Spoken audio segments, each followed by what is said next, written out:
We are going to start the class with the previous topic and continuing the topic as well.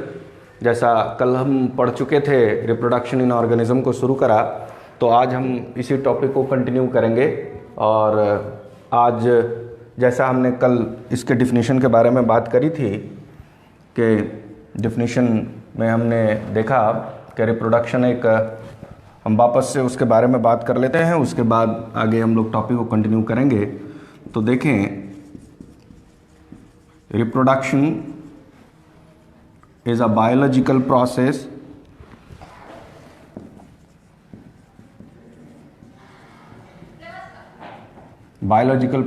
of giving birth to the same kind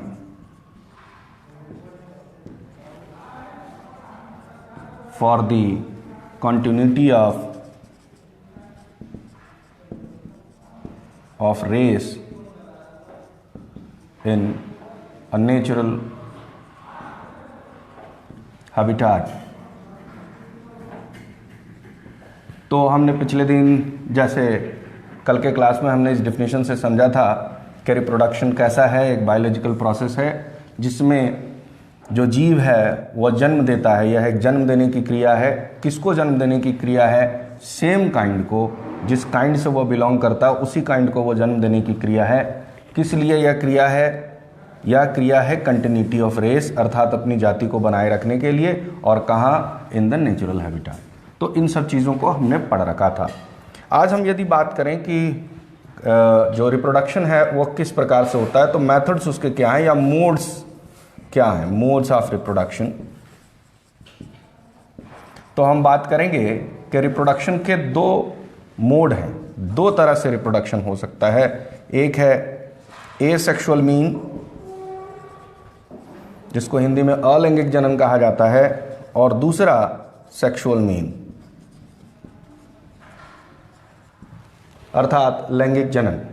हम बात करेंगे आज अलैंगिक जनन के बारे में और लैंगिक जनन के बारे में, और इनसे किस तरह से जीवों का जनन होता है इसके बारे में हम समझेंगे। तो हम देखें अलैंगिक जनन क्या है, इसके बारे में आप पहले से जानते हैं। थोड़ा और इस टॉपिक को विस्तृत रूप से देखा जाए कि अलैंगिक जनन क्या है। देखें, हम बात करेंगे एसेक्सुअल मोड ऑफ रिप्रोडक्शन की।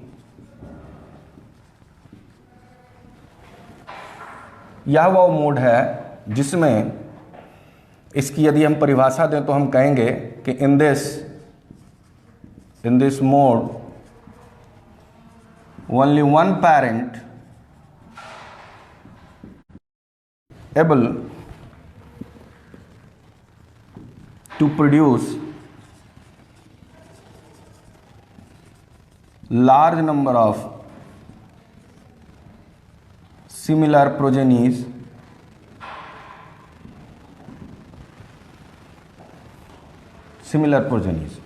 मतलब क्या है कि यह प्रजनन की एक सामान्य विधि है जो बड़े ही सामान्य स्तर के और छोटे जीवों में पाया जाता है, जिसमें इसमें एक जनक होते हैं और एक जनक ही एक से अधिक लार्ज नंबर, एक से अधिक सिमिलर प्रोजेनीज मतलब समान जनकों को, समान जो जनक हैं वो समान बच्चों को जन्म देते हैं। तो ऐसा कैसे कर सकते हैं ये? इनके लिए दो महत्वपूर्ण चीज़ें होनी चाहिए। रिक्वायरमेंट इसके लिए क्या है? तो दो चीज़ें होनी चाहिए। एक होना चाहिए कि जो स्टेबल इन्वायरमेंटल कंडीशन होना चाहिए,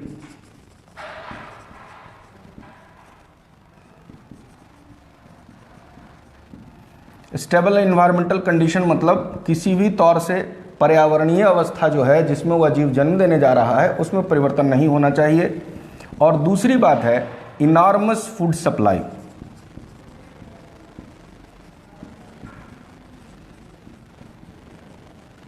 मतलब उस स्थान पर जहाँ यह जीव जन्म दे रहा है वहाँ पर अत्यधिक भोजन की भरपूर भोजन वहाँ पर उपलब्ध होना चाहिए, जिससे जो जीव बट रहा है या जो जीव अपने नए संततियों को जन्म दे रहा है वह जन्म देते समय उसे भोजन की जो कमी है वह महसूस ना हो। अब इसको यदि हम इसके कुछ गुणों की बात करें तो हम अब बात करते हैं कि अलैंगिक जनन की क्या क्या गुणें हो सकती हैं, क्या क्या गुण हैं जिससे हम इसकी बात करते हैं। तो देखें,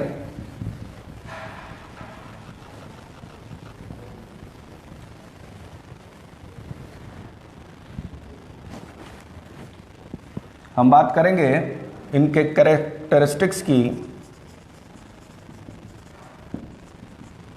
characteristics of asexual mode of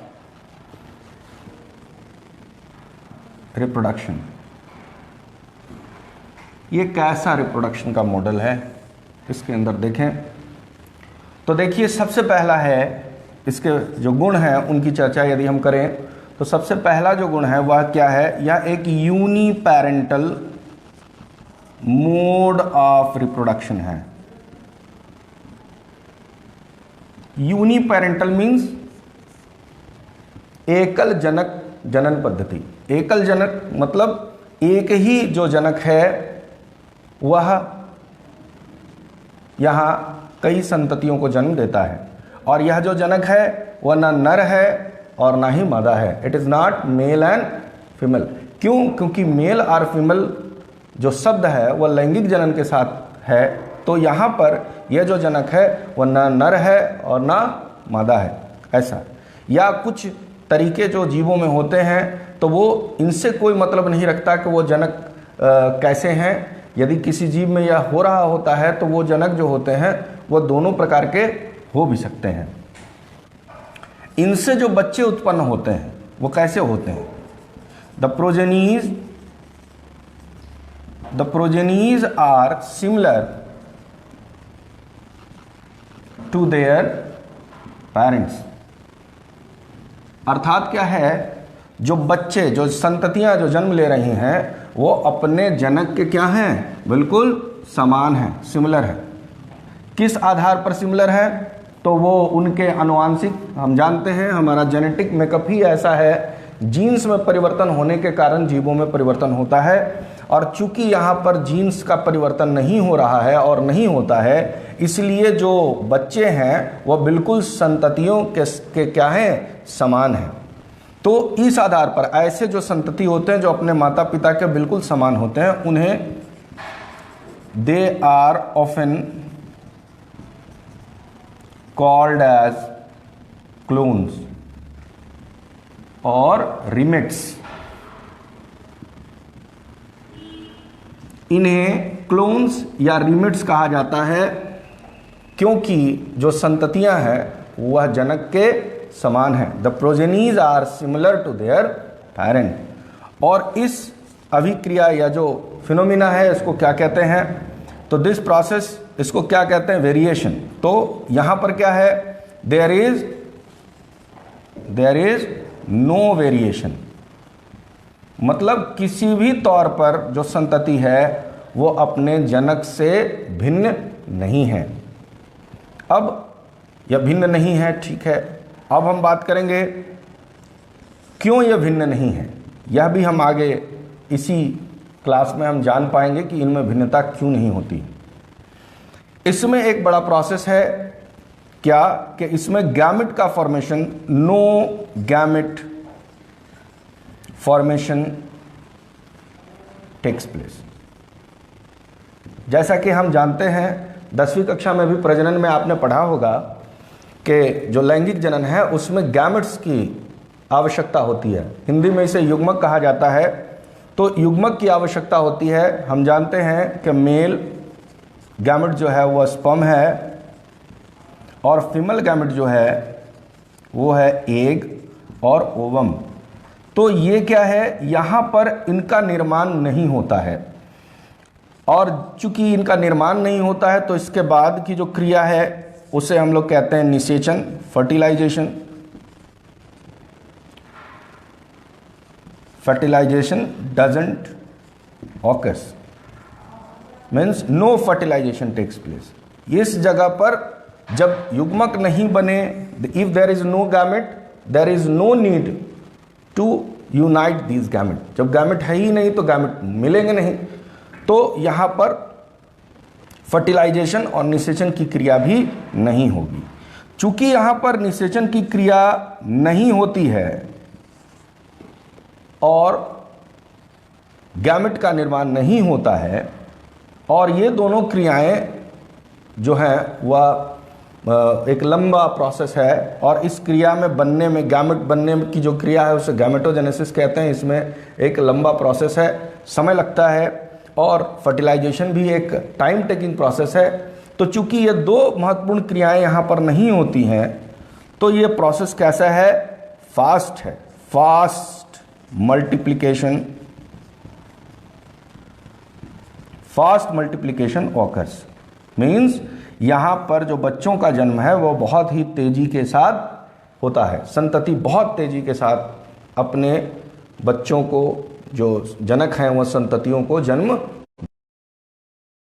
ये कैसा देते हैं, ये बड़ा ही महत्वपूर्ण बिंदु है। 7वां बिंदु जो मैं लिखने जा रहा हूं, इस पर आप ध्यान दें कि ये जो पूरी क्रिया है वो कहाँ होती है। तो देखेंगे कि ये कैसा है। तो ये it takes place in favourable condition. ये बड़ा इंपॉर्टेंट है। फेवरेबल कंडीशन में यह प्रजनन की क्रिया होती है। कौन सी क्रिया? अलैंगिक जनन की क्रिया। क्यों होती है तो एक बार फिर से हम देख लें, और उसके बाद एक उदाहरण से इस बात को हम समझेंगे कि फेवरेबल मीन्स फेवरेबल क्रिया क्या होती है, फेवरेबल कंडीशन या अस्थाई जो क्रिया है, अस्थाई इन्वायरमेंटल कंडीशन क्या होता है, या स्टैटिक इन्वायरमेंटल कंडीशन जिसमें कोई परिवर्तन नहीं हो रहा, वह क्रिया है। इसको हम समझेंगे। तो एक बार इसको फिर से एक बार देख लें कि ये कैसा है, उसके बाद एक एग्जाम्पल से इसको समझेंगे। तो हमने बात करी किसके, इसके गुणों की, किसके? अलैंगिक जनन या एसेक्सुअल मोड ऑफ रिप्रोडक्शन की। तो यहाँ पर हमने बात किया it is an uniparental mode of reproduction. Here the progenies are similar to their parent and they are often called as they are similar to their parents, so they are called as what? Clones or remates.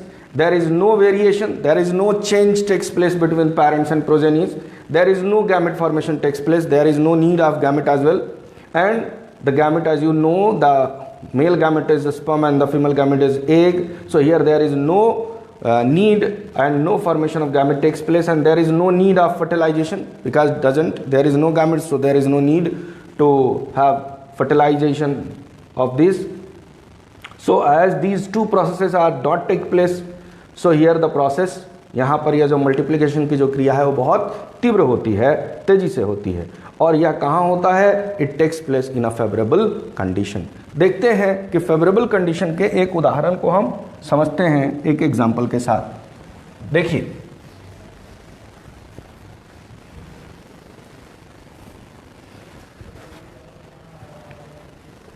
आप सभी ने तो दही में जो पाया जाता है, दूध से दही जब हम बनाते हैं तो आप जानते हैं कि दूध से दही बनाने वाले बैक्टीरिया को आप जानते हैं, वह एक बैक्टीरियल प्रोसेस है और उस बैक्टीरिया का नाम लैक्टोबैसिलस है। तो देखिए, हम एक घर में, अपने घर में ही यह प्रयोग करते हैं, और आप इस प्रयोग को ना भी करेंगे तो आपको इसके बारे में उत्तर जरूर समझ में आ जाएगा। आप जान जाएंगे कि फेवरेबल कंडीशन क्यों आवश्यक है अलैंगिक जनन के लिए। देखिए, हम बात करते हैं, एग्जाम्पल हमने लिया है लैक्टोबैसिलस का। लैक्टोबैसिलस वो बैक्टीरिया है जो अलैंगिक जनन बाइनरी फिजन द्वारा विभाजित होता है। यह सबसे सिंपल क्रिया है जिससे जीव दो समान भागों में बढ़ जाता है जब इसके पास भोजन की अधिकता होती है। देखिए, मान लीजिए कि आपने घर में एक समान दो बर्तन लिए हैं, मान लीजिए ए और बी। इसके अंदर आप दोनों के अंदर आपने मान लिया कि 100 मिलीलीटर दोनों में आपने दूध रखा है, मिल्क इज देयर, और इसमें थोड़ी मात्रा में आपने क्या मिलाया है? थोड़ी मात्रा में आपने मिलाया है कर्ड, दही, दोनों किस लिए मिलाया है, ताकि ये जो दूध है वो दही में बदल जाए। अब दूध को दही में बदलने के लिए अब जो ए है, ए जो आपका बर्तन है, इसको आप अपने घर में किसी एक अस्थायी स्थान पर, जैसे मान लीजिए कि आपके डाइनिंग टेबल पर आपने इसको रख दिया, और इसको कितने देर के लिए रखा, 4 से 6 घंटे में ऐसा हम मानते हैं कि यह दूध दही में बदल जाए। अब 4 से 6 घंटे तक इसको हमने कहाँ रखा, स्टैटिक कंडीशन, स्टैटिक अस्थाई इन्वायरमेंटल कंडीशन में हमने इसको रख दिया, एक जगह स्थिर रख दिया। दूसरे के साथ यह काम नहीं करेंगे। दूसरे को हम क्या करते हैं, मान लीजिए कि इसको जो 6 घंटे हैं, इनको अलग अलग 6 घंटे अलग अलग जगह रखते हैं। जैसे पहला घंटा सनलाइट में रख देते हैं, बाहर, घर के बाहर सनलाइट में। दूसरे घंटे इसको स्टोव पे रखते हैं, गर्म कर देते हैं। तीसरे घंटे इसको फ्रीज करते हैं। चौथे घंटे इसको वापस से इसको स्टैटिक एक जगह रखने की कोशिश करते हैं, फैन के नीचे रखते हैं, फिर वापस इनको सनलाइट में रखते हैं, फिर इसको फ्रिज में रखते हैं। ऐसा करेंगे, मतलब इसका हमने क्या करा, इनका इन्वायरमेंटल कंडीशन क्या कर दिया, वेरीज कर दिया, वेरीज, इनका इन्वायरमेंटल कंडीशन हमने बदल दिया। तो बार बार बदलने के बाद यदि 6 से 8 घंटे के बाद आपसे पूछा जाए कि भाई किसके अंदर दही जमेगी, तो आप निश्चित बताएंगे कि वह कौन सा है, ए है। यह प्रयोग आपने नहीं करा, लेकिन आप इस बात को जरूर समझ पाएंगे कि यहाँ पर क्या मतलब है स्टैटिक इन्वायरमेंटल कंडीशन का। चूंकि जो लैक्टोबैसिलस है वो बाइनरी फ्यूजन द्वारा प्रजनन कर रहा है, अपने शरीर को 2 भागों में बांट रहा है, और यह बांट रहा है, इसके पास भोजन की तो अधिकता है। जैसा हमने पहली बार कहा कि 2 चीज़ें होनी चाहिए, always the asexual reproduction always needs 2 things. One, that is static environmental condition must be there, that is there should not be a variation in the environmental condition should be there, and the second उसने कहा enormous food supply, मतलब वहाँ पे भोजन की अधिकता होनी चाहिए। तो जैसे यहाँ पर तो जो बैक्टीरिया थोड़ी मात्रा में हमने कर्ड की डाली थी दूध में, तो यहाँ तो इनको तो सारा कुछ मिल गया, यहाँ पर इनॉर्मस फूड सप्लाई था, बट और यहाँ पर इन्वायरमेंट सप्लाई भी था और स्टैटिक कंडीशन भी था। यहाँ पर क्या था, the food supply was there but there is no static environmental condition. So as the environmental condition is get changed, so the bacteria falls to reproduce into B, and this doesn't get converted, this milk doesn't get converted into curd. तो ये अहमियत आपने समझ लिया कि what is the environmental static environmental condition। अब हम बात करेंगे modes of asexual reproduction की। वे कौन कौन सी क्रियाएं हैं जिनके द्वारा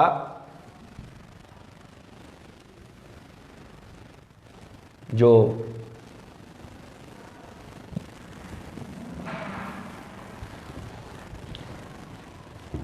हम बात करेंगे मोड्स ऑफ एसेक्सुअल रिप्रोडक्शन। इनको हम 2 वर्गों में बांटते हैं। कौन कौन से, इन एनिमल्स एंड इन प्लांट्स। मतलब प्लांट्स में अलग होता है, एनिमल में अलग होता है, और कुछ विधियां ऐसी हैं जो दोनों में समान होती हैं। तो हम पहले बात करें कौन कौन सी हैं। एनिमल में बात करें तो हम पहला बात करेंगे फीजन की, फीजन। दूसरा हम बात करेंगे बडिंग। तीसरा बात करेंगे फ्रेगमेंटेशन।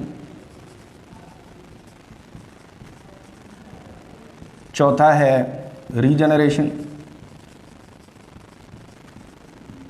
और 5वां है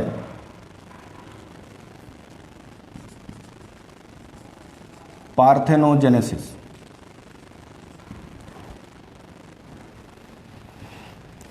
इसी तरह से हम पौधों में बात करें तो पौधों में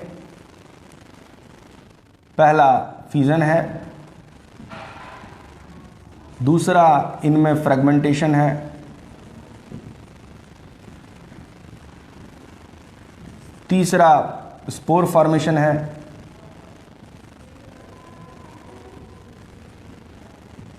चौथा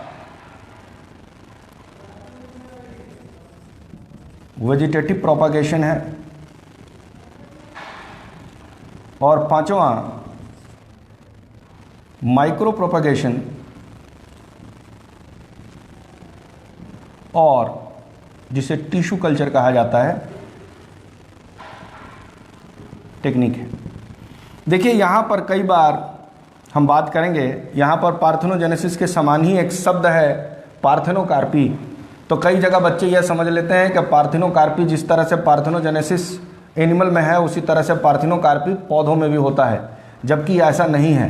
पार्थेनोकार्पी कोई प्रजनन की विधि नहीं है और पार्थेनोकार्पी में जो बिना निषेचन के फल का निर्माण होता है, न कि पार्थेनोकार्पी के द्वारा नए पौधों का निर्माण होता है।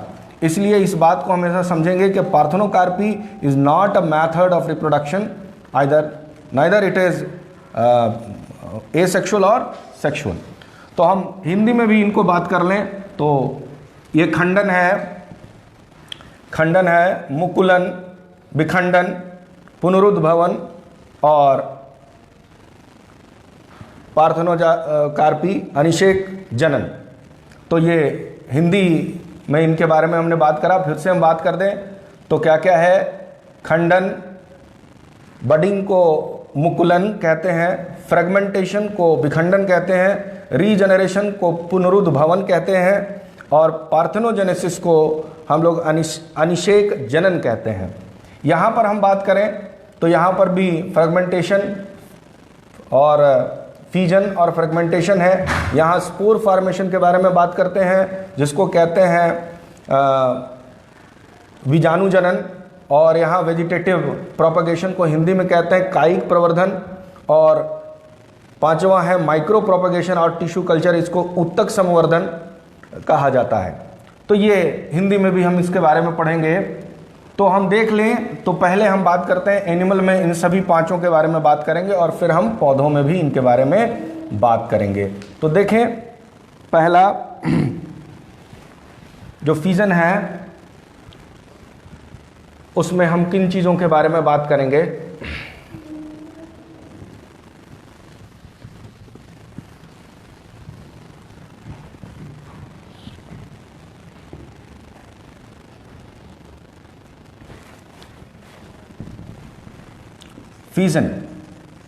फीजन का अर्थ होता है टूटना।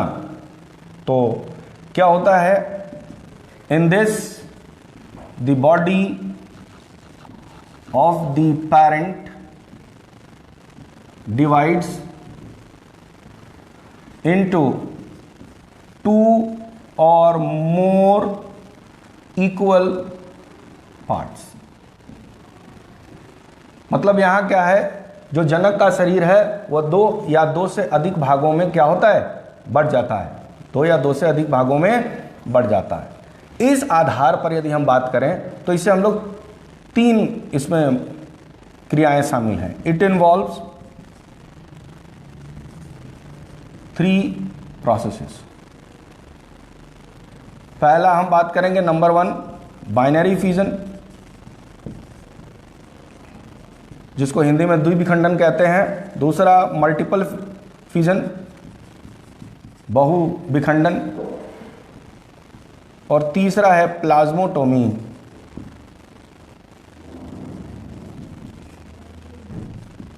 तो हम तीनों के बारे में बात करें। पहला हम बात करें द डिवीजन ऑफ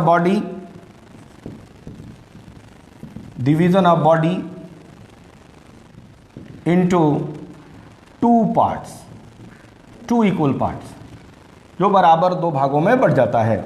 जैसे उदाहरण के लिए आप जानते हैं अमीबा में अनइक्वल, वैसे तो डिवीज़न कई प्रकार का होता है, जैसे वर्टिकल और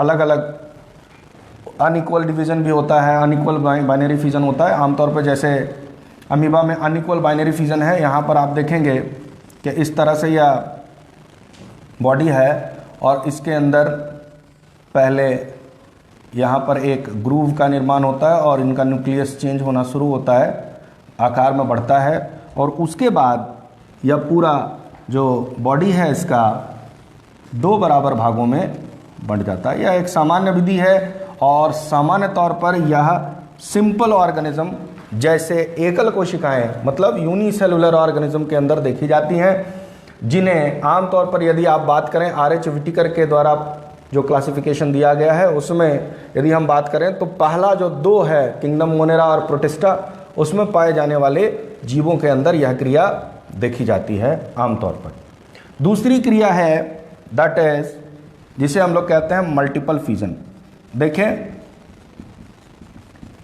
multiple fission means many, multiple means many, fission means टूटना, मतलब द बॉडी डिवाइडेड इनटू 2 और मोर पार्ट्स, मतलब एक से अधिक पार्ट में जो इसकी ऑर्गेनिज्म की जो बॉडी है वो बढ़ जाती है। जैसे एग्जाम्पल यदि हम एनिमल में दें तो फाइलम प्रोटोजोआ का एक सदस्य है, फाइलम प्रोटोजोआ का एक क्लास है स्पोरोजोआ। स्पोरोजोआ में आमतौर पर ऐसे जीवों को रखा गया है जो वो विभिन्न प्रकार की बीमारियां उत्पन्न करते हैं मानव में और अन्य जीवों में। उन्हीं में से एक जीव है प्लाज्मोडियम। प्लाज्मोडियम जैसा कि आप जानते हैं, प्लाज्मोडियम हमारे झारखंड में भी और इस बोकारो में भी नोन टू काउज या मलेरिया काउज करता है।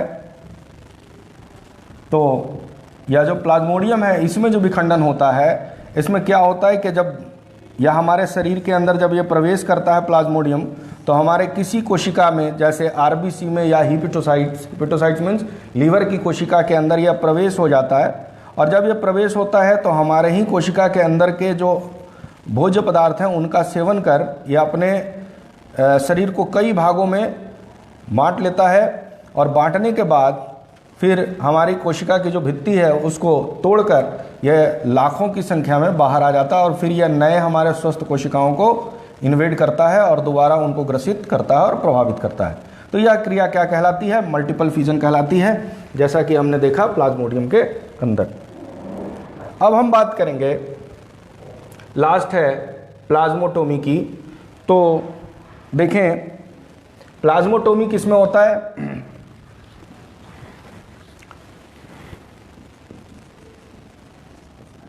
प्लाज्मोटोमी का अर्थ होता है प्लाज्मा जो साइटोप्लाज्म है उसका विभाजन, मतलब जो cytoplasm of the cell divides. इसमें क्या है कि कोई एक जीव है, जैसे एग्जाम्पल है ओपिलना। ओपिलना भी एक ऑर्गेनिज्म है जो फाइलम प्रोटोजोआ का सदस्य होता है। इसके अंदर क्या है कि यह पहले अपने शरीर के अंदर जो अब उसका जो केंद्रक है, न्यूक्लियस है, वो कई भागों में बंट जाता है। पहले न्यूक्लियस बंटता है और न्यूक्लियस बंटने के बाद इस तरह की संरचना बन जाती है। इस संरचना को हम लोग सिनकैरियोटिक स्ट्रक्चर कहते हैं। सिनकैरियोटिक का अर्थ है सिन मीन्स जुड़ा हुआ और कैरियन मीन्स केंद्रक या न्यूक्लियस, मतलब ऐसा स्ट्रक्चर जिसमें जो न्यूक्लियस है आपस में मिले हुए हैं और इनके बीच में कोई बाउंड्री नहीं है। उसके बाद थोड़ी देर बाद यह जो प्रत्येक कोशिका की जो केंद्रक है वह अपने आप को साइटोप्लाज्म की कुछ मात्रा के साथ और इनके साथ अपने आप को डिवाइड कर लेती है और करने के बाद यह एक स्वतंत्र कोशिका और फिर बाहरी जो कोशिका भित्ति है उसको तोड़कर यह सब बाहर हो जाती हैं और इससे इनमें प्रजनन होता है। तो यह 3 प्रकार की फिजन की क्रिया हुई जिसको आपने अभी समझा। अब हम बात करेंगे इसके आगे की क्रिया। फिजन के बाद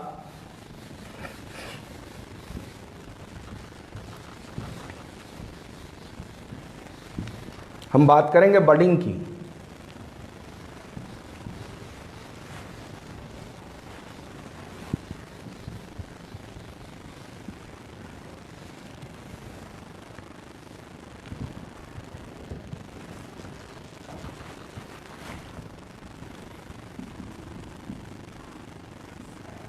हम बात करेंगे नंबर 2 बडिंग। बडिंग, इसको हिंदी में मुकुलन कहा जाता है। इसमें क्या है कि जैसे उदाहरण हम लें hydra, hydra phylum number 3, Coelenterata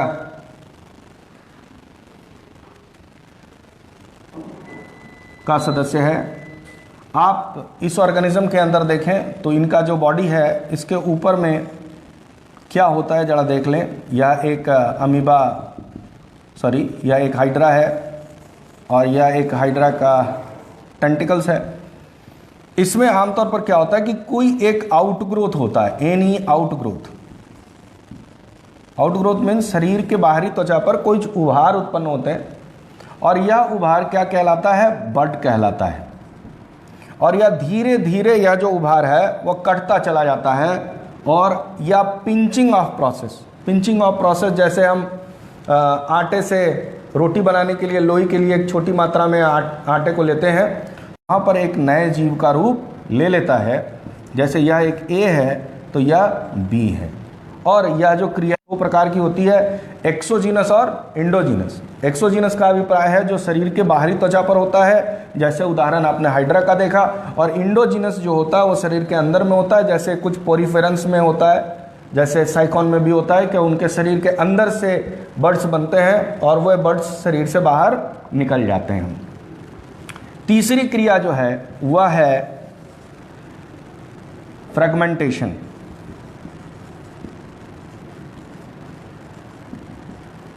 देखिए ये बड़ा इंपॉर्टेंट है, ये और इसके बाद में फ्रेगमेंटेशन में क्या है जरा ध्यान से देखें। क्या है? Under mechanical stress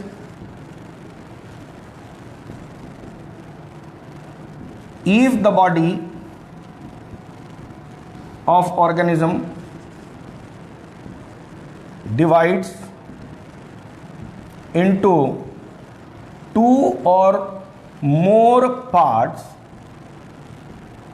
then each part behaves as a new individual। क्या बात है भाई? यदि मैकेनिकल स्ट्रेस का अर्थ है यांत्रिकी दबाव, यदि मान लीजिए किसी प्रकार से, मान लीजिए आप जा रहे हो, आप किसी नदी को क्रॉस कर रहे हो, कोई जानवर नदी को क्रॉस कर रहा है और उस नदी के अंदर कुछ जीव हैं, जो जीव वहाँ हैं, चट्टानों पर है, पानी में है, और उसके ऊपर आपका पैर पड़ गया और उस जीव के शरीर के दो या दो से अधिक टुकड़े हो गए। तो ये जो टुकड़े हो गए, ये टुकड़ों का क्या होगा? क्या ये टुकड़े नष्ट हो जाएंगे, खत्म हो जाएंगे, मर जाएंगे? नहीं, ऐसा नहीं होगा। ये जो टुकड़े होंगे ये सभी टुकड़े एक स्वतंत्र जीव का रूप ले लेंगे। जैसे उदाहरण के लिए हम बात करते हैं एक सामान्य साफ जल में पाए जाने वाले स्पॉन्ज का, दैट इज, इसका नाम है यू स्पॉन्जिला। मान लीजिए कि यू स्पॉन्जिला का शरीर दो या दो से अधिक टुकड़ों में किसी मैकेनिकल स्ट्रेस के कारण बढ़ जाता है। सपोज कि यह ऑर्गेनिज्म ए है और जब यह बढ़ जाता है और इसका जो शरीर का टुकड़ा है वह 3 भागों में बट गया, A1, A', तो यह जो ऑर्गेनिज्म है यह 3 अलग अलग ऑर्गेनिज्म में बट जाता है और अपने जीवन की शुरुआत वो करता है। तो इस तरह से यह फ्रेगमेंटेशन को हमने समझा। नेक्स्ट हम बात करते हैं फ्रेगमेंटेशन से ही संबंधित एक और उसी के समान मिलता जुलता है, लेकिन वो इससे एडवांस प्रोसेस है। फ्रेगमेंटेशन के बाद जो चौथा प्रोसेस है वह है नंबर 4, रीजनरेशन। रीजनरेशन हिंदी में इसे पुनरुद्भवन कहते हैं। हम बात करेंगे re means again, generate to make means या दोबारा से बना लेते हैं किस चीज़ को? जो लॉस्ट बॉडी पार्ट। तो देखें इन डिफिनीशन को सेम रखते हुए हम देखते हैं क्या दोनों में डिफरेंस है। तो यहाँ हम बात करें under mechanical stress, if the body of an organism divides into 2 or more parts, then यदि 2 या 2 से अधिक भाग में बढ़ जाता है, then यहां तक तो लगभग सेम दिख रहा है, तो यहां के आगे क्या है, then each part regenerates the lost body part। ये बहुत इंपॉर्टेंट है। मतलब क्या कहा, यहां यदि किसी प्रकार से शरीर जीव का यदि 2 या 2 से अधिक भागों में बढ़ जाएगा तो प्रत्येक भाग जो है वह इंडिविजुअल बनेगा तो जरूर, लेकिन वह इंडिविजुअल बनने से पहले अपने बॉडी के जो लॉस्ट बॉडी पार्ट है उसको वह रीजनरेट करेगा, वो उसको बनाएगा। मतलब उसके बिना वह जी नहीं सकता। यदि वो बना नहीं पाएगा तो फिर वो उसकी मृत्यु हो जाएगी। जैसे एग्जाम्पल में हम देखें, यहाँ पर हम फाइलम प्लैटीहेलमिन्थिस, 5वां फाइलम है एनिमल किंगडम का, फाइलम प्लैटीहेलमिन्थिस से एक एग्जाम्पल लेते हैं, प्लेनेरिया। प्लेनेरिया देखिए, यह एक सामान्य प्लेनेरिया का शरीर है। मान लीजिए किसी कारणवश प्लेनेरिया का यह जो शरीर है वह 2 भागों में खंडित हो जाता है। तो यह 2 भागों में खंडित हो जाएगा, तो यदि फ्रेगमेंटेशन के हिसाब से इनको बनना होता तो इनके दोनों टुकड़े जो हैं वह स्वतंत्र रूप से एक जीव का रूप ले लेते। मान लीजिए एक यह खंड है और एक यह खंड है, तो ये ले लेते, ऐसा नहीं है। तो ये क्या करेंगे, या जो ऊपर वाला भाग है या अपने नीचे वाले भाग का निर्माण करेगा, और या जो नीचे वाला भाग है वह अपने ऊपर वाले भाग का निर्माण करेगा। और यह क्रिया रीजनरेशन कहलाती है। यह एक एडवांस क्रिया है जो लगभग सभी जीवों में थोड़ी बहुत देखी जाती है। जैसे हम लोग में भी रीजनरेशन होता है, रीजनरेशन ऑफ स्किन।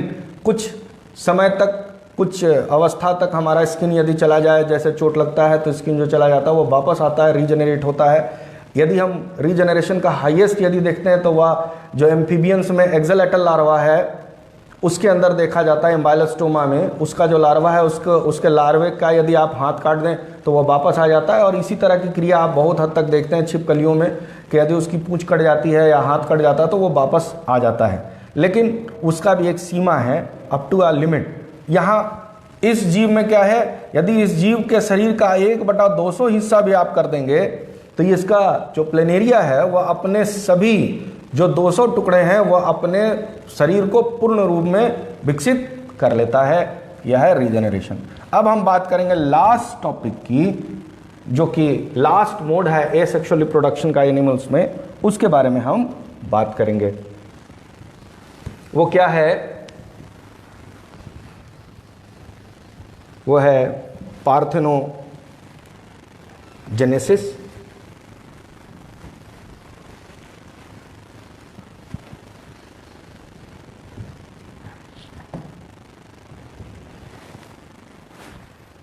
तो हम देखें 5वें टॉपिक की ओर ध्यान दें, पार्थेनोजेनेसिस।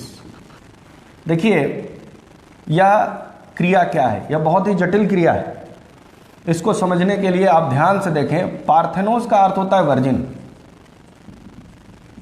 और जेनेसिस मीन्स टू फॉर्म और टू गिव, और बर्थ मीन्स वर्जिन बर्थ। अर्थात क्या है, वर्जिन शब्द किस लिए यूज किया जाता है? वर्जिन का अर्थ होता है पवित्र, या ऐसा शब्द जिसमें हम यह मानते हैं कि जो जीव है उसने, यह आमतौर पर फीमेल के लिए यूज किया जाता है, जिसमें यह माना जाता है कि उसने सेक्स नहीं करा। जो सेक्स नहीं करे उसको वर्जिन कहते हैं। क्यों? क्योंकि जो सेक्सुअल रिप्रोडक्शन की जो क्रिया है उसमें जब तक क्वाइटस मीन्स इंटरनल फर्टिलाइजेशन के लिए जब तक मेल गैमेट्स फीमेल गैमेट के अंदर, शरीर के अंदर प्रवेश नहीं करेगा, तो जब तक प्रवेश नहीं करेगा तब तक उसमें नए बच्चे का सृजन नहीं होगा, फॉर्मेशन नहीं होगा, और उसके लिए उनको आपस में मिलना होगा और उनके मिलने की जो क्रिया है उसको क्वाइटस कहते हैं। और यह क्वाइटस जब होता है तो जो वर्जिनिटी है आमतौर पर कहते हैं कि वो वर्जिनिटी खत्म हो जाती है। तो ऐसा आमतौर पर कहते हैं कि जो वर्जिन है उसने कभी सेक्स नहीं किया हो, मतलब without union of male gamete the origin here the without union of male gamete female produces young ones. अब ये क्या है भाई, मतलब ऐसा कैसे पॉसिबिलिटी होगी कि सेक्सुअल रिप्रोडक्शन के अंदर तो हम यह जानते हैं, चूंकि इसीलिए इसको एसेक्सुअल मोड में रखा गया है क्योंकि यहाँ भी एक यूनी पैरेंटल है, यहाँ फीमेल ही है जो अपने जीवों को, अपने जैसे जीवों को जन्म दे रहा है। लेकिन ऐसा नहीं है कि एग्जैक्टली अपने जीवों को जन्म दे रहा है, और कुछ परिस्थितियों में ऐसा है भी। जैसे हम उदाहरण के लिए लें, अधिकांश जो इंसेक्ट्स होते हैं, मोस्ट ऑफ द इंसेक्ट्स, हम यहाँ पर एग्जांपल लेंगे हनी बी। जैसे हनी बी के अंदर इस कंडीशन को कहते हैं मेल हैप्लॉइडी। मेल हैप्लॉइडी जैसे मान लीजिए कि आमतौर पर जो हाइव होता है, किसका, हनी बी का जो हाइव होता है, उसके अंदर जब 6 से 8 लाख यदि मिलियन 6 से 8 मिलियन यदि उनके वर्कर और सारे कुछ होते हैं, तो उस पूरे जो हाइव होता है उस हाइव में एक ही है जो फीमेल, जो क्वीन होती है वो फर्टाइल होती है, मीन्स यह बच्चे को जन्म दे सकती है। और जो यहाँ मेल्स होते हैं उनको ड्रोन्स कहते हैं, क्या मेल होता है। तो फीमेल क्या है कि यहाँ पर फीमेल फर्टाइल होती है, कौन, क्वीन, और उसके अलावे जो वर्कर्स होती हैं सभी वर्कर्स फीमेल होती हैं, और ये जो फीमेल है वो सभी की सभी स्टेराइल होती हैं, यह बच्चे को जन्म नहीं दे सकती। तो ये करती क्या है कि यह जो हनी है, यदि इसमें से कोई एक, जब इसकी संख्या इतनी हो जाती है तो कोई एक वर्कर वो रॉयल जेली को खा लेती है। रॉयल जेली मीन्स हनी को खा लेती है और वो कहीं दूर चली जाती है। जब वो वापस चली जाती है वो दूर चली जाती है, और जैसे ही वो अपने हाइव से अलग होती है वह फर्टाइल फीमेल में बदल जाती है। अब देखो कि यह जो फर्टाइल फीमेल है वो क्या करती है, वह किसी स्थान पर, किसी नए वॉल के ऊपर, किसी नए पेड़ के ऊपर 2-3 कमरों का अपना एक हाइव बनाती है, और इस कमरे के अंदर, इस हाइव के अंदर वो अंडे देती है। अब ये जो अंडे देती है वो कैसा है, ये सारे अंडे आप जानते हैं हैप्लॉइड है। हैप्लॉइड और डिप्लॉइड को समझ लें। आमतौर पर देखिए हमारे बॉडी में दो तरह की, हमारे शरीर में 2 तरह की कोशिकाएं होती हैं, 2 टाइप ऑफ सेल्स। यदि हम टाइप्स ऑफ सेल्स की बात करें तो वैसे तो हमारा बॉडी लगभग 350 प्रकार के सेल से मिलकर बना है, लेकिन क्रोमोसोम की संख्या के आधार से हमारे शरीर के अंदर 2 प्रकार की सेल्स होती हैं। एक सोमेटिक सेल मतलब कायिक कोशिका उसको कहते हैं जिससे हमारे शरीर का निर्माण हुआ है, और दूसरा होती है जर्म सेल्स, और जिन्हें कहते हैं गैमेट्स। तो यह जो सोमेटिक सेल है इनका निर्माण माइटोसिस के द्वारा होता है, समसूत्री विभाजन, और इसका निर्माण मियोसिस के द्वारा होता है, अर्धसूत्री विभाजन।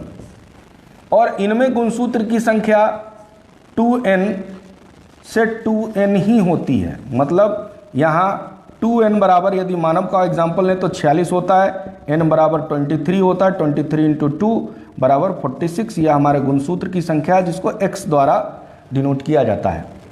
और यहाँ पर यदि आप देखें मियोसिस के अंदर जो जर्म सेल्स हैं, ये जो जर्म सेल है इनका जन्म कैसे होता है, ये 2n हो गया, इससे फिर ये 2n बनाते हैं, फिर 2n बनाते हैं, और इसके बाद ये बनाते हैं n और n। मतलब इनमें गुणसूत्र की संख्या कितनी होती है, आधी होती है। और यह जो आधी गुणसूत्र की संख्या है उसे हम लोग हैप्लॉइड कहते हैं। हैप्लॉइड मतलब आधी, मतलब n बराबर 23 और x बराबर क्या करेंगे, x/2। ऐसा होता है। क्यों ऐसा होता है, क्योंकि जो सेक्सुअल रिप्रोडक्शन है उसके लिए 2 तरह के गैमेट्स बनते हैं। यहाँ पर 2 तरह के गैमेट्स का निर्माण होता है, एक जो मेल है और फीमेल है। तो मेल बनाता है स्पर्म और फीमेल बनाती है एग, और ये दोनों कितने होते हैं, एन एन होते हैं, और ये एन आपस में मिलकर 2n बनाते हैं जाइगोट, और इन जाइगोट से ही बच्चे का जन्म होता है। तो हर जीवों में इसी कारण से, इसी क्रिया के कारण से हर जीवों में गुणसूत्रों की संख्या जो होती है वह निश्चित होती है। नहीं तो क्या होता है कि हमारे अंदर गुणसूत्रों की संख्या लगातार हमारे अंदर बदलती चली जाती। तो आप समझ गए, यहाँ पर मतलब यह समझाने का है। इसके बारे में डिटेल हम पढ़ेंगे जो आगे के जो चैप्टर्स हैं, sexual reproduction in flowering plants में भी हमको इसके बारे में पढ़ना है, चैप्टर नंबर 2, और फिर जो ह्यूमन रिप्रोडक्शन है उसके अंदर भी हम लोगों को पढ़ना है कि कैसे होता है। और यहाँ पर यह जो क्रिया है जिससे गैमेट्स का निर्माण होता है उसको हम लोग गैमेटोजेनेसिस कहते हैं, इसके बारे में हम डिटेल पढ़ेंगे। और पौधों में इस क्रिया को स्पोरोजेनेसिस जेनेसिस कहते हैं। इन सभी क्रियाओं के बारे में हम डिटेल में पढ़ेंगे जब हमको इसके बारे में मेरी जब क्लासेस हमारी होंगी तब। यहाँ पर हम बात करते हैं, यहाँ आपने समझ लिया हैप्लॉइड एंड डिप्लॉइड। तो नटसेल में हम समझे हैप्लॉइड मीन्स क्रोमोसोम या गुणसूत्र की आधी संख्या, और डिप्लॉइड मतलब गुणसूत्रों की पूरी संख्या।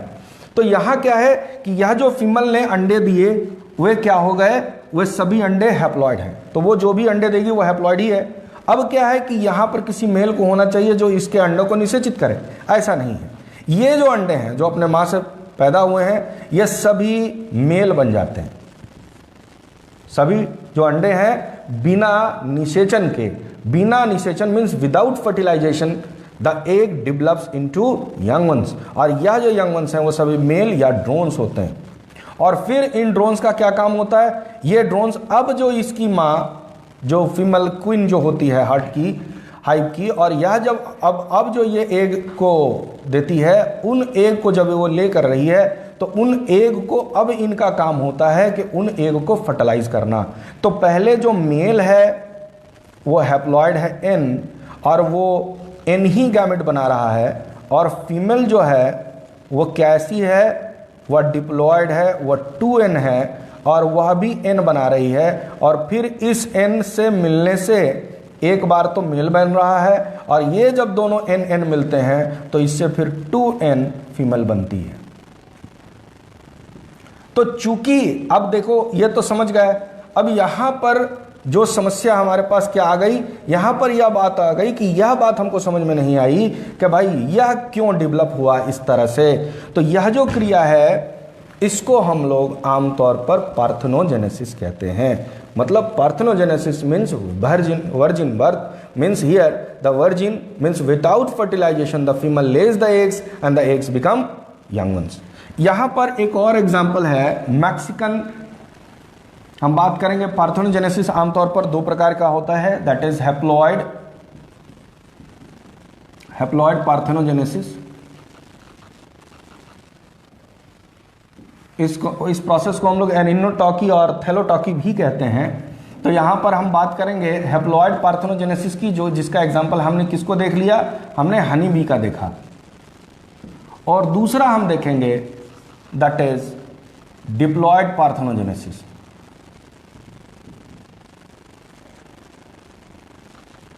डिप्लॉइड पार्थेनोजेनेसिस आमतौर पर देखा जाता है मैक्सिको में मैक्सिकन एक विपटेल लिजार्ड है। विपटेल लिजार्ड एक फीमेल विपटेल लिजार्ड है। होता क्या है कि इनका जो लाइफ स्पैन होता है वो बहुत कम होता है। ये क्या है, ये जो लिजार्ड हैं यह मेल का इंतजार करती हैं। यदि मेल पार्टनर इनको मिला तब तो ये नए तरह से वेरिएंट्स को जन्म देंगी, जो वेरिएंट्स जो भिन्न बच्चों को जन्म देंगी सेक्सुअल रिप्रोडक्शन से। यदि इनको नहीं मिला तो ये क्या करती हैं, ये डायरेक्ट 2 फीमेल आपस में मिलती हैं। इनके मिलने के वजह से इनके जो गैमेट्स हैं वह मिल जाते हैं, और इनके जो गैमेट्स हैं वह एन 2 तरह के गैमेट्स, या तो इनके खुद के गैमेट्स मिल जाते हैं शरीर में, या दोनों आपस में एक दूसरे को गैमेट एक्सचेंज कर लेते हैं, और उस तरह से इनके बनते हैं वह 2n के साथ यहाँ पर फीमेल पैदा होती है। और इसी तरह से इनका जीवन चक्र चलता है इस प्रोसेस के द्वारा। तो हम उम्मीद करते हैं कि यह सारी चीज़ें आपको समझ में आई कि क्या क्या चीज़ें हैं जो हम लोगों को पढ़नी है। क्लियर? तो इसके बाद अब हम बात करेंगे किस चीज़ की, हम बात करेंगे modes of asexual reproduction in plants. अब हम प्लांट्स में इसके बारे में बात करेंगे कि प्लांट्स में जो एसेक्सुअल मोड है वो कौन कौन से हैं।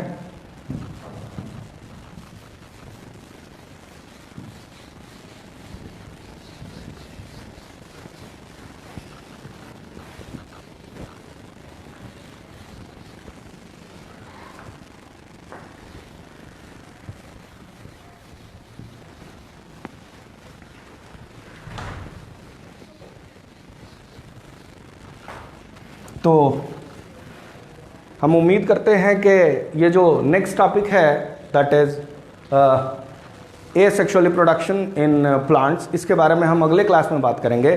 और तब तक के लिए आप घर पर बने रहिए, आप इसी तरह घर से पढ़ते रहिए और जो भी आपके पास क्वेरी हो आप मेल बॉक्स में डालते रहिए और उसका जवाब हम ज़रूर देंगे। तब तक के लिए stay at home and stay healthy. Thank you.